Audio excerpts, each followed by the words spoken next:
వర్షాలు ఆలస్యం అవుతున్న నేపథ్యంలో గ్రామీణ ప్రాంతాల్లో పూర్వపు సాంప్రదాయాలు మళ్లీ వెలుగులోకి వస్తున్నాయి. వరుణుడి దేవుడి కటాక్షం కోసం తరతరాలుగా కొనసాగుతున్న కప్పతల్లి ఆటను జగిత్యాల పట్టణంలోని పోచమ్మవాడలో కుర్మసంఘం ఆధ్వర్యంలో ఘనంగా నిర్వహించారు. ఇంటింటా తిరుగుతూ కప్పతల్లికి మహిళలు పసుపు నీళ్లు పోసి వర్షాలు కురవాలని పోచమ్మ తల్లిని ప్రార్థించారు. పూర్వీకుల కాలం నుంచి వస్తున్న ఈ ఆచారం వల్ల మంచి వర్షాలు కురిసి పంటలు సమృద్ధిగా పడేవని చెబుతున్నారు.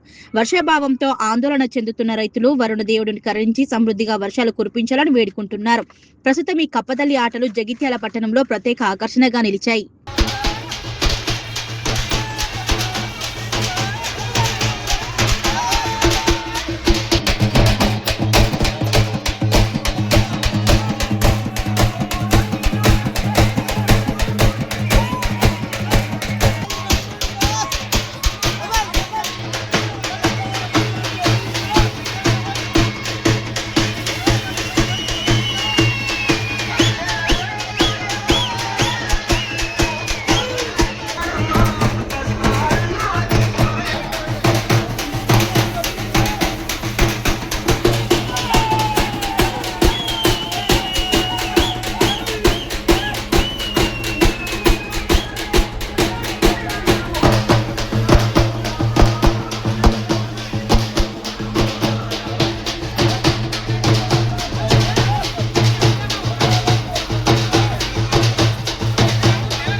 గతంలో మేము ఇంతకుముందు ఆడినాము, మాకు దేవుడు రచించి ఆడగొట్టింది.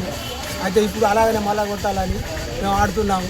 దేవుడి నుంచి మర పుట్టాలి, వాన కొట్టాలి అని ఆడుతున్నాము. ఇంతకుముందు కొట్టింది, ఇప్పుడు కొట్టాలి అని ఆడుతుంది. కొడుతుంది. కప్పతల్లి ప్రోగ్రాన్ని నిర్వహించినప్పుడు మాకు వర్షాలు లేదని బాధపడుతూ ఇక్కడ రైతాంగానికి చాలా కష్టం వచ్చింది. ఎరన్లు, మొక్కలు, వ్యవసాయం ఆధారపడినట్టు అందరికీ చాలా కష్టకాలంగా ఉంది. కాబట్టి ఈ కార్యక్రమాన్ని, కప్పతల్లి కార్యక్రమాన్ని మీద నీళ్ళు పోసుకుంటూ చేస్తే దేవుని కరుణించి వర్షం పడతా అని మన పోచమ్మ తల్లి దయ వలన వర్షాలు చాలా పడాలని మా కుర్మ సంఘం మరియు హనుమంతుడి దయ వలన అందరూ కోరుకుంటూ ఈ కార్యక్రమం